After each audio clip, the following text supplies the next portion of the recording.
He never played football, never shot a basketball, and never signed a sneaker deal. But this ancient athlete made more money than Michael Jordan, Tiger Woods, and LeBron James combined. His career was brutal, the competition deadly, and yet he dominated for decades. So how did someone from thousands of years ago become the richest athlete in all of history? The story is real, the numbers are mind-blowing, and once you hear what he did, you'll never forget his name. When we hear about the richest athletes ever, names like Michael Jordan, Cristiano Ronaldo, and Tiger Woods pop up right away. These are athletes who've made hundreds of millions, some even billions, through contracts, endorsements, and smart business moves. Michael Jordan alone has built a fortune of over $3 billion, mostly thanks to Nike and his team ownership. Impressive? Absolutely. But what if I told you there was someone who out-earned all of them over 2,000 years ago?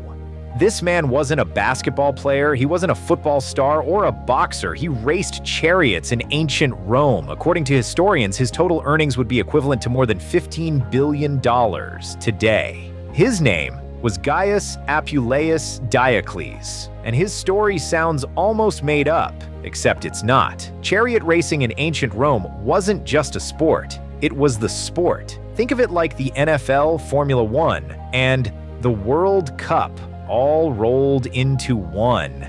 Huge crowds, non-stop action, wild rivalries, and of course, massive amounts of money. The biggest races happened in a stadium called the Circus Maximus, which could seat over 250,000 people. That's about 3 times more than most modern football stadiums. And in the center of that madness was Diocles. He was born in what's now Portugal in 104 AD. Back then, people didn't grow up dreaming of fame or fortune. Most were just hoping to survive. But Diocles had something special: speed, courage, and showmanship. He wasn't born a slave, which gave him a rare advantage in this brutal sport. He was stronger, healthier, and better trained than most of his rivals. At just 18, he started racing. By 24, he was already moving between top teams in Rome, building a reputation, and for the next 24 years, he kept racing almost every week, sometimes several times a week.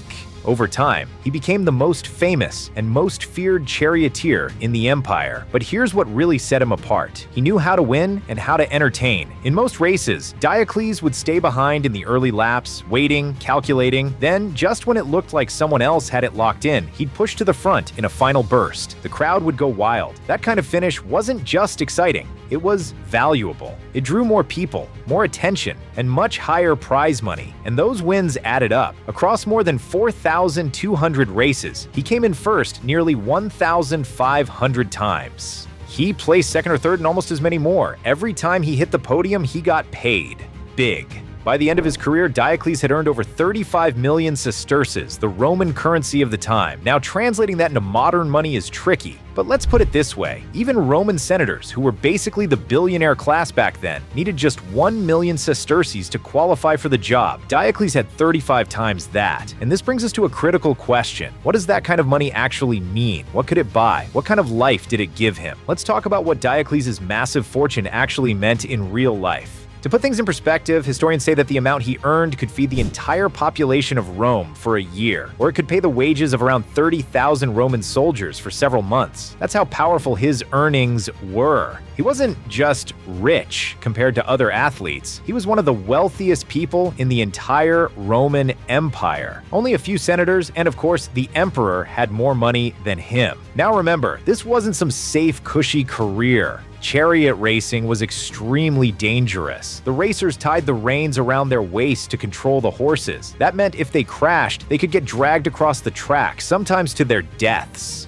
There were no helmets like today's motorsports, just simple leather gear and sheer luck. Some riders didn't last more than a few races before getting seriously hurt, or worse. But Diocles, he survived 24 years. Now that's unheard of. He raced thousands of times and somehow avoided the kind of crashes that killed so many others. This wasn't just about skill. It was about knowing when to take risks and when to hold back. He was smart, cautious when needed, and bold at the right time. That strategy paid off, not just in wins, but in career length. Most racers didn't get a chance to build up wealth. Diocles did, simply because he lived long enough to cash in again and again. But even though he had all this money, he didn't go wild with it. After he retired around the age of 42, he moved to a quiet town outside of Rome. He bought land, raised a family, and disappeared from public life. There are no stories of him building palaces or throwing massive parties. No stories of private armies or political ambitions, just peace and privacy. This is surprising, because with his level of fame and fortune, Diocles could have done almost anything. He could have funded entire city projects, built his own temple, or even tried to buy his way into politics. But he didn't. It seems he was content to walk away and enjoy the rewards of his long, dangerous career. And while he never tried to become a senator or climb the Roman political ladder, his name still survived. How? Through monuments. After his retirement, the people of Rome honored him with stone carvings that told the story of his career, his wins, his stats, his teams. These records are how we know so much about him today. No Twitter, no sports network highlights, just ancient engravings studied by historians centuries later. What's even more fascinating is that Diocles wasn't even considered the greatest charioteer by skill. Others had better win percentages or flashier techniques, but no one lasted longer. No one made more money. And that brings us to something even more interesting. How did ancient fans view athletes like him? Were they heroes, entertainers, or just tools of the system? Let's explore that next. In ancient Rome, charioteers like Gaius Appuleius Diocles were treated like superstars, but with a twist. Fans were obsessed with their favorite teams, the Reds, Greens, Blues, and Whites. These teams weren't just for fun. They had serious followings, like modern football clubs. People wore team colors, sang songs, and even got into fights over which team was the better one. But while most fans were loyal to their teams, Diocles was different. He had his own fan base. People followed him no matter which team he raced for. That was rare. Even emperors picked sides. There are records showing that Roman leaders, including some of the most powerful emperors, openly supported teams and attended races. These races were a mix of politics, showmanship, and entertainment. It was a place where the rich and poor sat in the same stadium, cheering or screaming together. But while Diocles was loved by many, it's important to understand his social status. Despite his wealth, he wasn't considered part of Rome's elite. Roman society was strict and class mattered. To become a senator, you had to be born into the right family and have at least 1 million sesterces. Diocles had the money, but not the birthright. And athletes, even famous ones, were seen more like entertainers than respected citizens. It's kind of like today. A top athlete can earn billions, but that doesn't automatically make them a world leader or policy maker. They may have influence, but they don't hold power in the political sense. Diocles also never attempted what was seen as the highest honor in chariot racing, something called a diversium. That meant winning a race, switching teams, and winning again on the same day. One writer named Porphyrius actually did it twice in a day, earning massive praise. That's why, even though Diocles was the richest and had the most races, some still didn't call him the greatest. But maybe that didn't matter to him. He earned more than 35 million sesterces, which in today's money could be equivalent to over $15 billion.